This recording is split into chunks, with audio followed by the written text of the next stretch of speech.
how listening these lectures is not going to help you, but how it should create a change in you. Because until and unless there is a change in your action, there is a change in your behavior, हम बैठे बैठे कितने भी lecture सुन ले, कितनी भी चीजें involve हो जाए, पर वो हमें कोई रिजल्ट नहीं देगी जब तक वो हमारे एक्शन में चेंज क्रिएट नहीं करेगी. And that is what NLP does. That is where NLP works. That is where the whole gist of NLP is, that how to bring this learning. आपने बहुत कुछ सीखा हुआ है.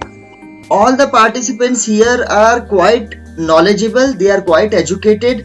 They are all working on very respective posts. But how to apply the knowledge that you are gaining to yourself?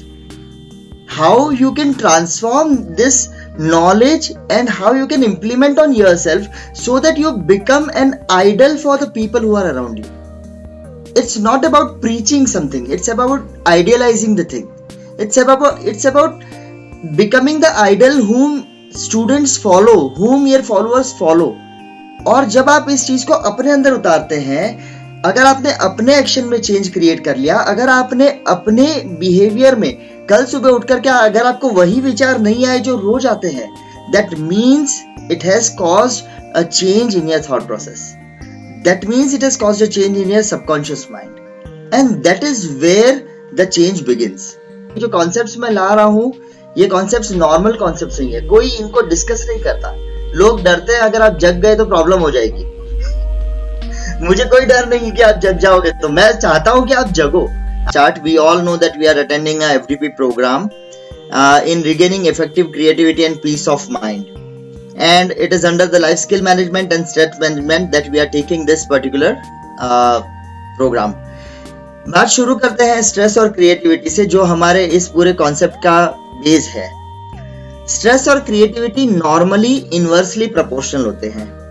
कुछ amount का stress हमारे लिए जरूरी होता है, जिसे यू स्ट्रेस कहा जाता है. The positive stress is definitely important and necessary for stimulating creating you, but when a stress crosses a certain level, then the creativity starts reducing.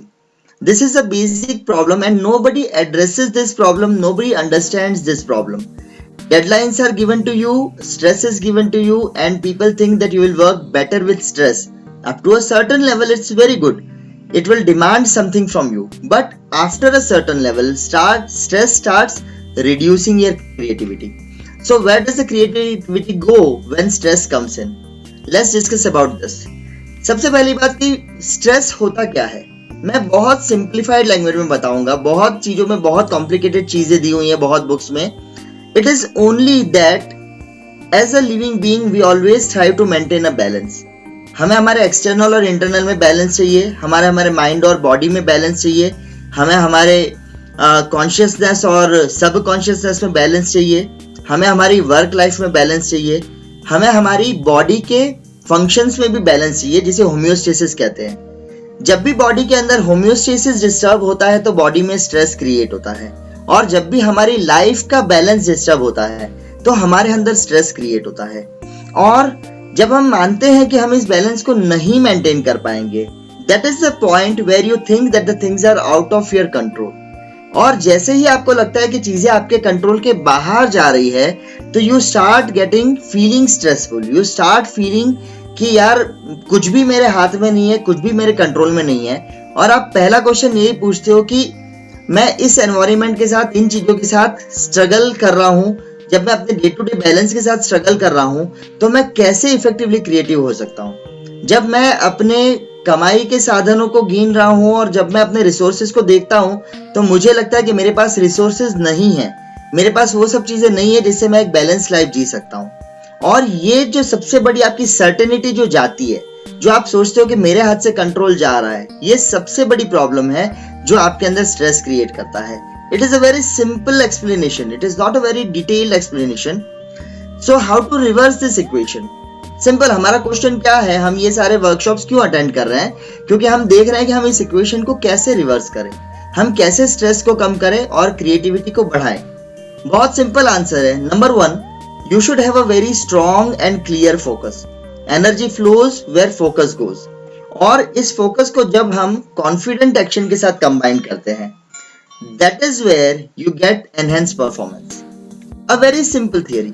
Problem is हमारा फोकस ही इतना डाइवर्सिफाइड है, हम लोग सोचते हैं कि हम हमारे खुद के हमारी चीजें ही हमारे कंट्रोल में नहीं है। और जब हम ये कंट्रोल बाहर दुनिया को दे देते हैं, जब हम ये कंट्रोल अपने एनवायरनमेंट को दे देते हैं, अपने आसपास के लोगों को दे देते हैं, इसे कहते हैं लर्न्ड हेल्पलेसनेस। हमें सिखाया गया है कि आप लोगों के बिना, एनवायरनमेंट के बिना कुछ भी नहीं हो। कंट्रोल कहाँ पे है? आप मुझे कहोगे, people will tell me, I am already doing what I think I am doing the best, I am already in these circumstances doing what I can do best, how can I get the control to be? Then people will tell कि भाई मेरे साथ जो आदमी है वो change होने को तैयार नहीं है, मेरे साथ जो स्टाफ है वो चेंज होने को तैयार नहीं है, मेरे बॉस चेंज होने को तैयार नहीं है, my spouse is not ready to change. And then we even go to curse the government, the leaders, the rules, the regulations, the way the India is going. So we blame each and everything that comes in our mind for we are not successful or we are not in balance.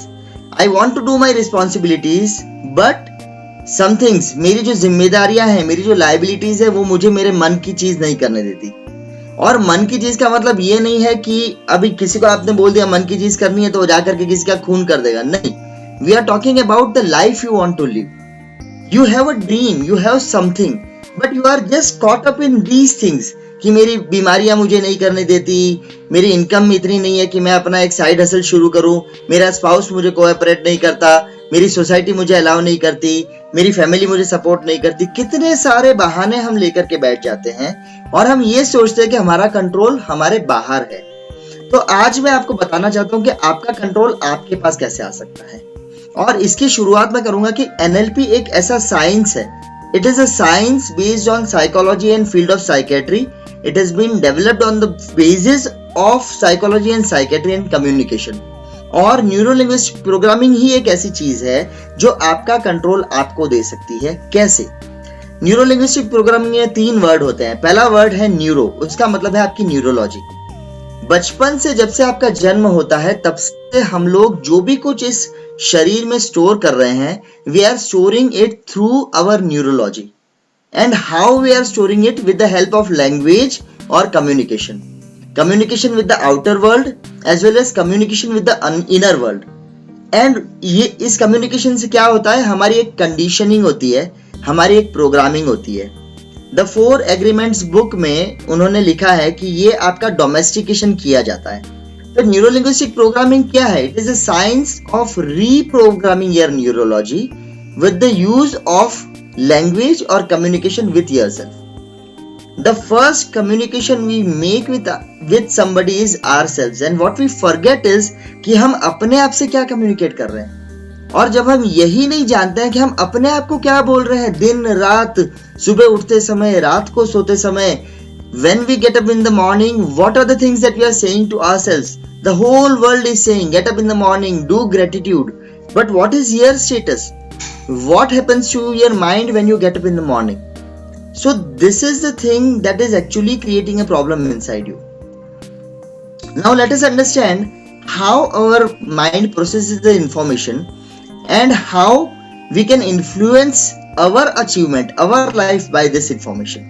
इसके लिए मैं आपको कुछ basic principles NLP के बताऊंगा जो आपको याद रखने चाहिए। पहला प्रिंसिपल है कि हर जो एक्सपीरियंस आपकी लाइफ में हो रहा है उसका एक स्ट्रक्चर है।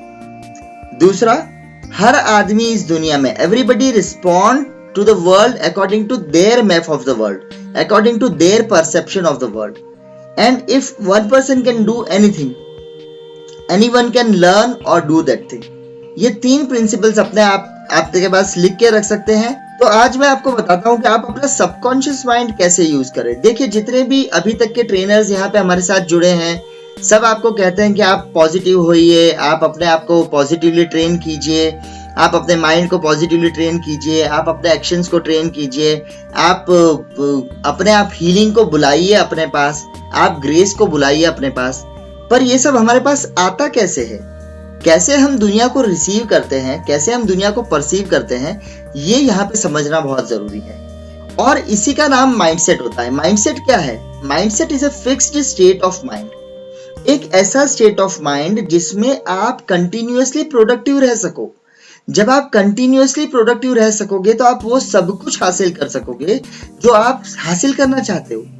सो you should be in a position to control your mindset. हम हमारा कंट्रोल दूसरों के हाथ में क्यों दें? किसी ने कुछ बोल दिया और हम जरा सी देर में हमारा माइंडसेट हमने बिगाड़ लिया, हम फैल गए, हमारा दिमाग खराब हो जाता है, हम सिर पकड़ के बैठ जाते हैं, हमें टेंशन होने लगती है. कोई कुछ कमेंट कर देता है, कोई आपकी फेसबुक पोस्ट पे अगर आपको लाइक नहीं मिलते हैं, इंस्टाग्राम पोस्ट पे लाइक नहीं मिलते हैं, हम लोग टेंशन में आ जाते हैं. अगर आपको कोई एक कमेंट आपकी फोटो पे गलत कर देता है, आप स्ट्रेस में आ जाते हैं. आपने आपका कंट्रोल बाहर दिया हुआ है, इसीलिए हम बात में बिदक जाते हैं. We just get disturbed from our mindset. If you are doing something, if you are attending this lecture और पीछे से आपका बच्चा आकर के अगर कुछ बोल देगा, तो आप यहाँ पे तो मुस्कुरा रहे हो स्क्रीन के ऊपर, पर पीछे से आपका फेस कैसा होगा? समझ में नहीं आया तो मैं लेक्चर अटेंड कर रहा हूँ. See how easily you lose your mindset. This is what we are doing and this is what is happening with us. कि यार you don't understand, I am doing a serious lecture, you are disturbing me in between. So ये कैसे हम ये control को नहीं खोएं, उसके लिए समझना ये जरूरी है कि कैसे हम अपने माइंडसेट को बनाते हैं. So let's move to that very quickly. State का मतलब क्या होता है? जब हम माइंडसेट या स्टेट की बात करते हैं तो नॉर्मल आदमी उसे मूड कहता है, क्रिकेट में उसे फॉर्म कहा जाता है कि भाई वही धोनी है, किसी एक मैच में वो बहुत बढ़िया परफॉर्म करता है, किसी एक मैच में वो फर्स्ट बॉल पे 0 पे आउट हो जाता है, तो हम कहते हैं वो फॉर्म में नहीं है. सेम चीज म्यूजिक में ग्रूव कहा जाता है. जो म्यूजिक में एक रिदम आती है उसे ग्रूव कहा जाता है. कॉर्पोरेट में इसे जोन कहा जाता है और साइकोलॉजी में इसे फ्लो कहा जाता है. तो लोग कहते हैं जब आप फ्लो में होते हो, जब आप फ्लो में रहते हो तो आप ज्यादा परफॉर्म कर सकते हो. So let us understand what is this state and how it is created. Because my mentor has taught me that anything you are doing for from a state and you are doing it to achieve another state. आप अभी एक state में है जहां आपको लगता है कि आप स्ट्रेस में हैं, आप या किसी टाइप की तकलीफ में हैं, आप अभी अपने you are not performing completely, और so you are attending this FDP program to change your state from unresourceful to resourceful. कुछ ना कुछ रीजन है. अगर रोड के साइड पे एक कुत्ता एक कोने से रोड की दौड़ के दूसरे कोने पे भी जाता है तो उससे कुछ ना कुछ खाने की चीज दिखती है, तब वो गाड़ियों के बीच में से दौड़ के जाता है, अपने आप तो नहीं जाता. चींटियां भी अपने आप आपके घर में नहीं घुसेगी. अगर आप एक मीठा बाहर छोड़ दोगे तो चींटी आएगी. तो you are always looking for a desired state from your present state. और हम लोग स्टेट से स्टेट में ही जीते हैं. बस ये है कि कंट्रोल बाहर होने से अनरिसोर्सफुल स्टेट बढ़ जाते हैं, रिसोर्सफुल स्टेट कम हो जाते हैं. Let us get into this. हम सबको पता है कि हम इस विश्व को अपने अंदर रिसीव कैसे करते हैं. यही बेसिक थियरी है. हम इन 5 इंद्रियों से विश्व को रिसीव करते हैं. The one is your vision, second is your auditory, whatever you are listening, third is your kinesthetic, whatever you are feeling, and there are 2 sub parts of kinesthetic. One is the smell and other is the taste. But we will be focusing on the visual, the auditory and the kinesthetic sense because these are the 3 main senses.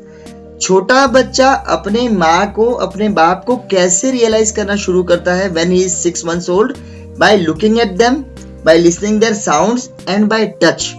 जैसे ही वो किसी ऐसे हाथ में जाता है जिसको वो नहीं जानता है, he starts reacting to it. So आप चाहे कुछ भी दुनिया में कर रहे हो, but you are receiving the world from only and only these 5 senses and mainly by these 3 senses. The one is the visual, जो भी आप देख रहे हैं, what you are looking at, the auditory that you are listening and the kinesthetic. इनके कुछ parts है कि ये विजुअल इंटरनल भी होते हैं, एक्सटर्नल भी होते हैं. मैं वो भी आपको बताऊंगा. कल किसी ने क्वेश्चन पूछा था कि क्या सबकॉन्शियस माइंड रियली एग्जिस्ट करता है. मैं उसे सबकॉन्शियस बोलूं, अनकॉन्शियस बोलूं या मेटा कॉन्शियस बोलूं. मेटा का मतलब होता है बियॉन्ड कॉन्शियसनेस. जितने भी लोग यहाँ बैठे हैं, मैं आपको बोलता हूं कि just assume that right now sitting here, you just assume that you are going into your kitchen and you are opening your refrigerator and you are looking if there is a lemon inside your refrigerator and you are taking out the lemon from the refrigerator. You are taking a knife, you are cutting the lemon and now you are putting it in your mouth and squeezing it in between your mouth. क्या हुआ? क्या कितने लोगों को test आ गया? Is there anybody who can tell कि भाई हाँ मुझे तो लेमन का टेस्ट भी मुंह में याद आ गया? आप अभी कॉन्शियसली मेरे सामने बैठे हैं, कॉन्शियसली आप मुझे सुन रहे हो, कॉन्शियसली आप मुझे देख रहे हो, कॉन्शियसली आप मुझे समझने की कोशिश कर रहे हो, लेकिन जब मैंने ये स्टोरी आपको सुनाई तो आपके माइंड में इसकी इमेज क्रिएट हुई, आपके माइंड में। That means there is something beyond the conscious, there is something जिसमें ये इमेज क्रिएट हुई।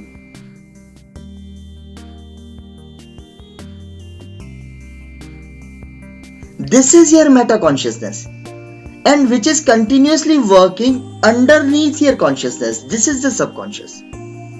लेकिन ये सबकॉन्शियस प्रोसेस कैसे कर रहा है? बहुत सिंपल तरीका है। हम सब कुछ रिसीव कर रहे हैं VAKOG से, that is visual, auditory, kinesthetic, olfactory and gustatory. Olfactory मतलब स्मेल, गस्टेटरी मतलब टेस्ट। जैसे ही हम इन चीजों को रिसीव करते हैं तो ये आपकी बॉडी में इनपुट का काम करता है। तो यहाँ पे एक इवेंट 1 क्रिएट हुआ। मैं आपको इवेंट 1 का एग्जांपल देता हूँ। हम लोग सब यहाँ बैठ करके we are attending this particular conference. आपको सडनली रोड पे से आवाज आती है और आप खिड़की में से देखते हो किसी का एक्सीडेंट हो गया। You see that there is an accident taking place on the road and you get back to the seminar and you are attending the seminar. एक इवेंट हुआ कि किसी का एक्सीडेंट हुआ। जिसका एक्सीडेंट हुआ, जिसको चोट लगी, जिसका पैर फ्रैक्चर हुआ, उसके लिए इवेंट कैसा है? आपके लिए वो इवेंट कैसा था कि किसी का एक्सीडेंट हुआ है और वहां पे बात खत्म हो गई। लेकिन जिसका एक्सीडेंट हुआ है उसके लिए ये पेनफुल इवेंट है। वो बोलेगा कि मेरा एक्सीडेंट हो गया, मेरा पैर टूट गया, मुझे बहुत सारे काम करने थे, मेरे काम रह गए। सेम इवेंट है, इवेंट है एक्सीडेंट का, आपने अलग परसीव किया, जिसका एक्सीडेंट हुआ है उसने अलग परसीव किया। अब लोग उसे एक हॉस्पिटल में लेके जाते हैं जिस डॉक्टर ने नया हॉस्पिटल खोला है। उसने करोड़ों रुपए खर्चा करके अपना MS ऑर्थो पूरा करके उसने एक नया हॉस्पिटल खोला और पहला पेशेंट उसके पास आया, वो तुरंत फोटो खींच के डालेगा, first patient came in my hospital and he is having fracture of his fibula and I am going to operate him. और फेसबुक पे लोग क्या करेंगे? कांग्रेचुलेशंस भाई, वेरी गुड भाई, all the best, do the best you can do. उसी event का perception, क्या डॉक्टर दुखी है उस एक्सीडेंट को लेकर के? नहीं। क्या आप दुखी हो उस एक्सीडेंट को लेकर के? क्या आप खुश हो? नहीं। एक ही इवेंट है, उस इवेंट का परसेप्शन हर एक के दिमाग में अलग अलग हुआ। आपके दिमाग में अलग हुआ, उस पेशेंट के दिमाग में अलग हुआ और उस डॉक्टर के दिमाग में अलग हुआ। तो जो ओरिजिनल इवेंट है उसे हम बोलेंगे event 1। This is the original event that has taken place. फिर क्या हुआ कि इस इवेंट का परसेप्शन चेंज हुआ। इसका परसेप्शन चेंज हुआ क्योंकि ये इवेंट एक फिल्टर में से क्रॉस हुआ। उस फिल्टर को क्या बोलते हैं? उसे बोलते हैं DDG फिल्टर।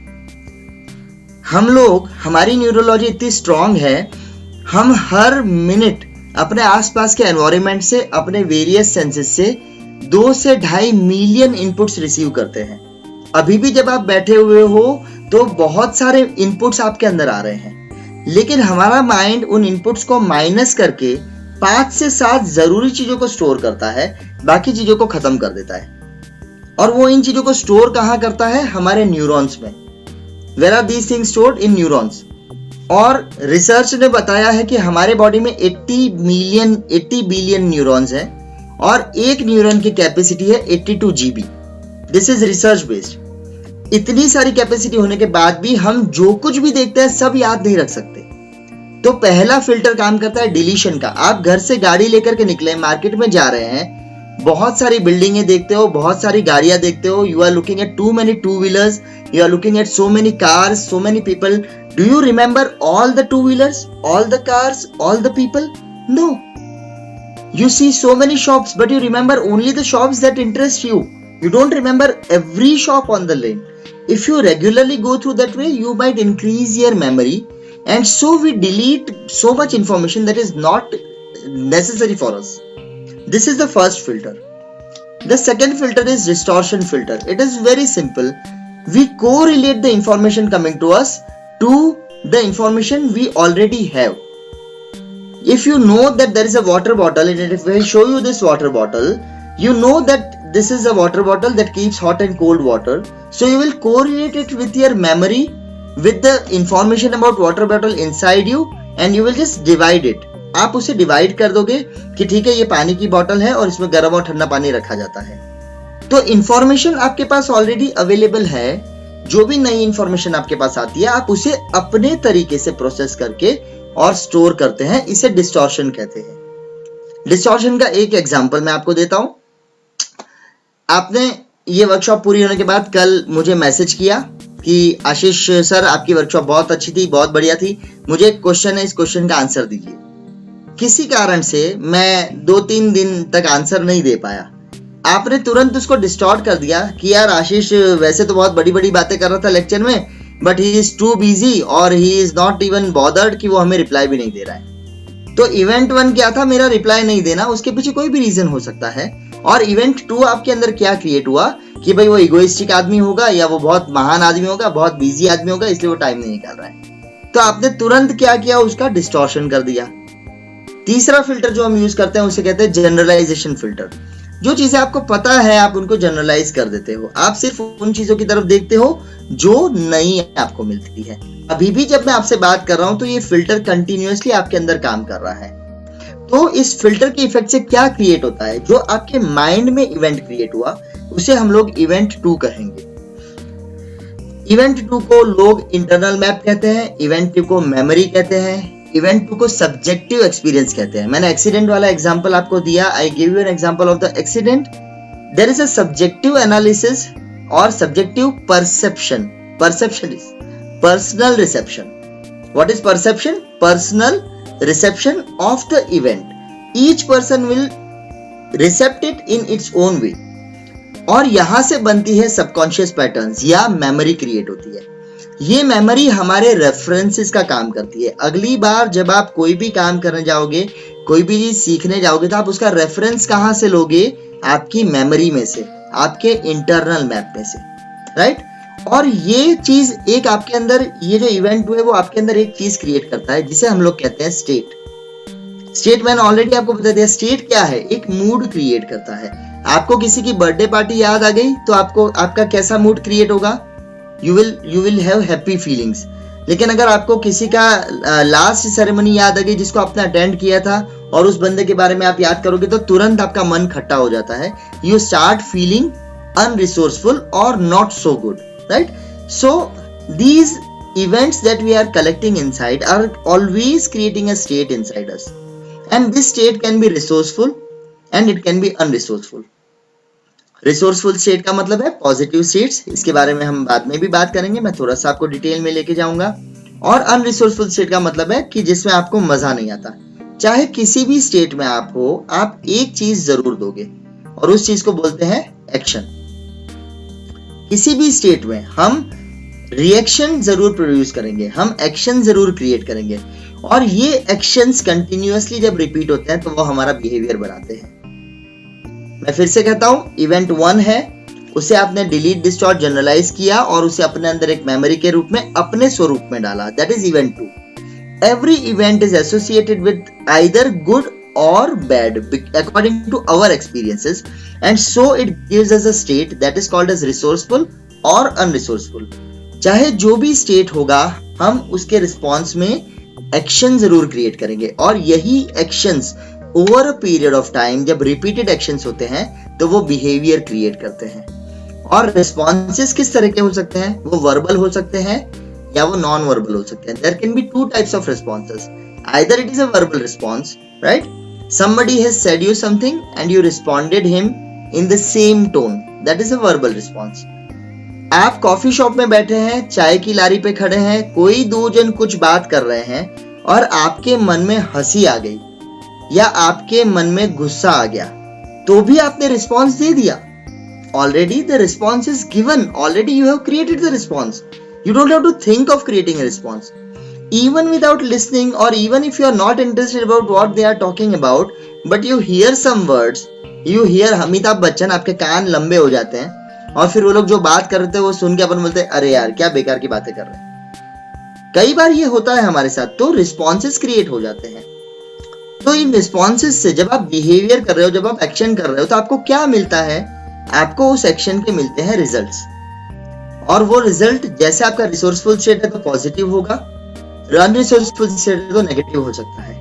और यही रिजल्ट्स, यही पूरी साइकिल हमारी लाइफ बनाती है। That is what is our life. And either we are living a desired life where we are having complete health, where we are having the wealth we want, where we are having the relationships we want, or we are living an undesired life which is giving us illness, instability, miseries, pains and problems.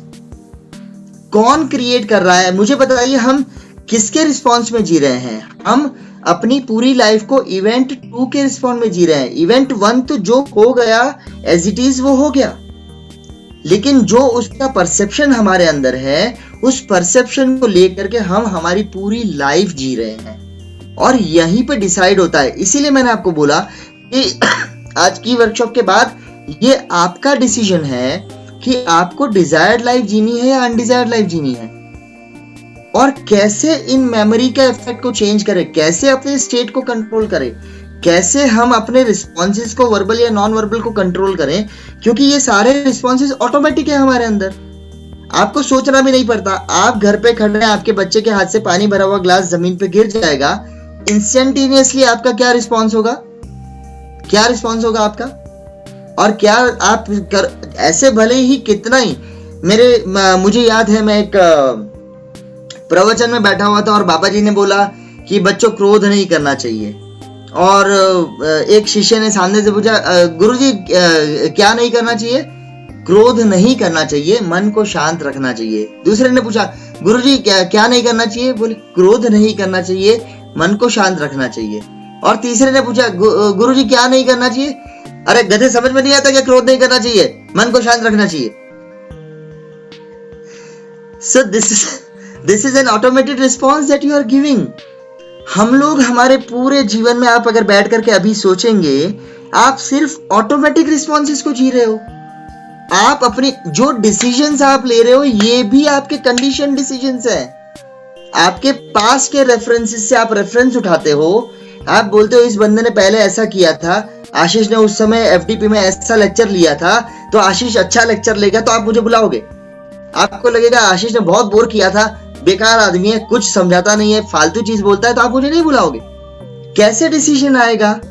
और होता क्या है, जब हम change अपने अंदर शुरू करते हैं, समझिएगा इस बात को, आप बोलोगे मैंने अपने आप को बहुत चेंज किया, लेकिन सामने वाला नहीं बदलता, क्योंकि सामने वाला आपको उसी विंडो में से देख रहा है, परसेप्चुअल विंडो में से.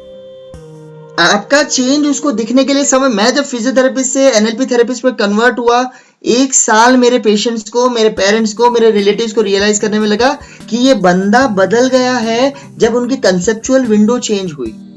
हम इसी परसेप्चुअल विंडो में से दुनिया को देख रहे हैं और दुनिया इसी परसेप्चुअल विंडो में से हमें देख रही है. हम अपने एक्शंस कर ही नहीं रहे हैं. इसी को रॉबिन शर्मा ने हाइपोफ्रंटलिटी कहा है. इसी को रॉबिन शर्मा बोलते हैं कि आप ऑटोमेटिक लाइफ जी रहे हो. तो हम एक चीज को समझें कि हमारा पूरा जीवन सिर्फ 3 चीज से रिलेटेड है. पहला है रिसेप्शन. जो भी कुछ हमारे आसपास हो रहा है, हम VAKOG से उसको रिसीव कर रहे हैं, इवेंट 1 को.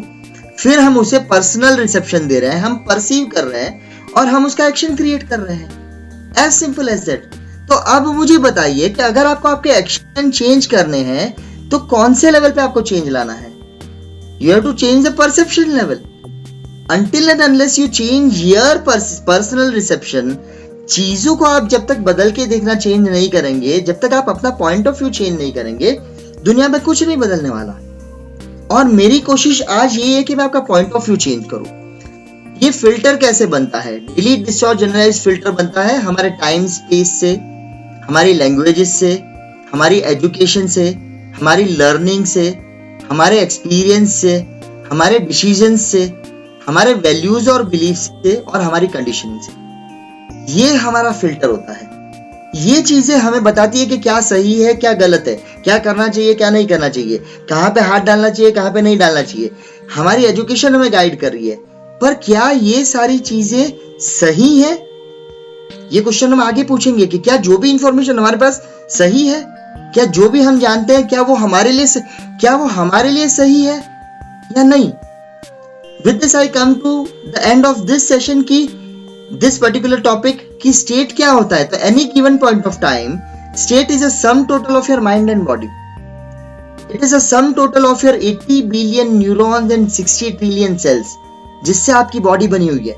कंटिन्यूअसली ये इंटरेक्शन चल रहा है. आप चाहे मानो या नहीं मानो, आपको सोचना नहीं पड़ता कि खाना खाने के बाद पचेगा, अपने आप पच रहा है. आपकी बॉडी अपने आप हील कर रही है, आपकी बॉडी अपने आप चीजों को मैनेज कर रही है, आपको सोचना नहीं पड़ता। आपकी न्यूरोफिजियोलॉजिकल प्रोसेसेस हमेशा चलती रहती है। तो बेसिकली स्टेट क्या है? It is a sum total of your thoughts, your emotions and your physical energy. अगर आपके थॉट्स सही हैं और आपके उसके साथ पॉजिटिव इमोशन जुड़े हुए हैं और उसमें आप अगर अपनी फिजिकल एनर्जी डाल देते हो तो आप रिसोर्सफुल स्टेट में आ जाते हो। जहां पे भी ये चेंज होता है हम अनरिसोर्सफुल स्टेट में चले जाते हैं। Let us see what is this. हमने दुनिया से कुछ रिसीव किया, वी हैव रिसीव्ड समथिंग, ठीक है, हमने रिसेप्शन लिया। रिसेप्शन को फिल्टर से क्रॉस करके हमने अपने माइंड में स्टोर किया। इस स्टोर को हम लोग परसेप्शन कहते हैं। परसेप्शन के कारण क्या हुआ? हमने एक रिएक्शन या एक्शन क्रिएट किया और इस एक्शन से हमें क्या मिला? एक रिजल्ट मिला। ये रिजल्ट सिर्फ हमें एक फीडबैक देता है कि ये पॉजिटिव रिजल्ट था या ये नेगेटिव रिजल्ट था। ग्रेजुअली जब ये फीडबैक मिलते हैं तो ये फीडबैक जुड़ करके कन्वर्ट होते हैं एक्सपीरियंसेस में। बार बार हमें जब फीडबैक मिलता है, हम एक रेस्टोरेंट में बार बार जाते हैं, पहली बार गए खाना अच्छा मिला, सर्विस अच्छी मिली, दूसरी बार गए खाना अच्छा मिला, सर्विस अच्छी मिली, तीसरी बार गए खाना अच्छा मिला, सर्विस अच्छी मिली। क्या हुआ? एक्सपीरियंस क्रिएट हुआ कि ये अच्छा रेस्टोरेंट है। ये एक्सपीरियंस एक बिलीफ आपके अंदर क्रिएट करता है और ये बिलीफ आपकी वैल्यूज डिसाइड करता है। मैं बिलीफ और वैल्यूज पे आगे बात करूंगा। और ये वैल्यूज जो आपके आसपास है ये आपकी आइडेंटिटी क्रिएट करती है कि मैं एक टीचर हूं, मैं ये हूं, मैं ये हूं, मैं ऐसी टीचर हूं, मैं ऐसी वाइफ हूं, मैं ऐसा हस्बैंड हूं, मैं ऐसा ये हूं। आपके रोल्स का जो फीडबैक मिलता है वो डिसाइड करता है कि आपकी आइडेंटिटी क्या है। इस तरह से हम अपनी आइडेंटिटी बनाते हैं और फिर इस ईड के पीछे, इट आइडेंटिटी को प्रोटेक्ट करने के पीछे हम अपने आप को कंप्लीटली डिस्टॉर्ट कर देते हैं। ये कैस्केड बहुत ध्यान से समझिएगा, कोई आपको ये कैस्केड नहीं समझाएगा। मैं आपको गारंटी दे रहा हूं, हजारों आप लेक्चर्स अटेंड कर लीजिए, ये कैस्केड सिंप्लीफाइड आपको कोई नहीं देगा।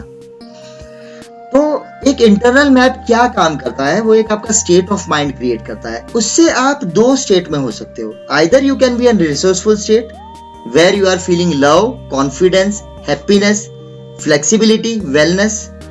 मैं आपको एग्जांपल देता हूं। अगर 3 दोस्त बस में ट्रेवल कर रहे हैं और 2 जन की सीट खाली है तो क्या होगा? वो तीनों दोस्त उस 2 की सीट में धसमसा करके बैठ जाएंगे। लेकिन अगर वहीं पे कोई और ट्रेवल कर रहा है जिसे आप नहीं जानते हो तो क्या आप उसके साथ एडजस्ट होगे? नहीं होगे। तो आप रिसोर्सफुल अपनी चॉइस से होते हो और अगर आप अनरिसोर्सफुल हो तो आपको सैडनेस फील होगी, डिप्रेशन फील होगा, एंगर फील होगा, इलनेस फील होगी और फ्रस्ट्रेशन फील होगा। पॉजिटिव स्टेट आपके लिए क्या काम करता है? पॉजिटिव स्टेट आपकी इम्यूनिटी को हेल्दी रखता है, आपके अंदर पॉजिटिव हार्मोन्स को रिलीज करता है, जैसे कि डोज हार्मोन हम कहते हैं, डोपामिन, ऑक्सीटोसिन, सेरोटोनिन और एंडोर्फिन्स, इन्हें रिलीज करता है। आपके ग्रोथ हार्मोन्स को रिलीज करता है और ये आपके बॉडी फंक्शंस को नॉर्मलाइज करने का काम करता है। और जब आपका पॉजिटिव स्टेट में आप हो तो आपको कैसी फीलिंग आती है? कॉन्फिडेंट फीलिंग आती है। आप गोल ओरिएंटेड होते हो, आप अपनी परफॉर्मेंस की बेस्ट स्टेट में होते हो, आप सक्सेस की तरफ काम कर रहे हो, तो आप ग्रोथ पे फोकस कर रहे होते हो। लेकिन अगर आप नेगेटिव स्टेट में हो, जो कि हम नॉर्मली होते ही हैं, तो क्या हो रहा है? आपकी इम्यूनिटी डिस्टर्ब हो जाती है। ये आपके अंदर स्ट्रेस हार्मोन्स का रिलीज करता है जिसे एड्रेनालिन या कॉर्टिसोल बोलते हैं। और एड्रेनालिन और कॉर्टिसोल का रिलीज इस वर्कशॉप के दायरे में मैं वो पूरी मैकेनिज्म नहीं ले सकता हूं, लेकिन एड्रेनालिन और कॉर्टिसोल 2 ऐसे हार्मोन हैं जो आपकी बॉडी में diabetes, fat, migraine, viral attack, allergy, auto immune disorder सब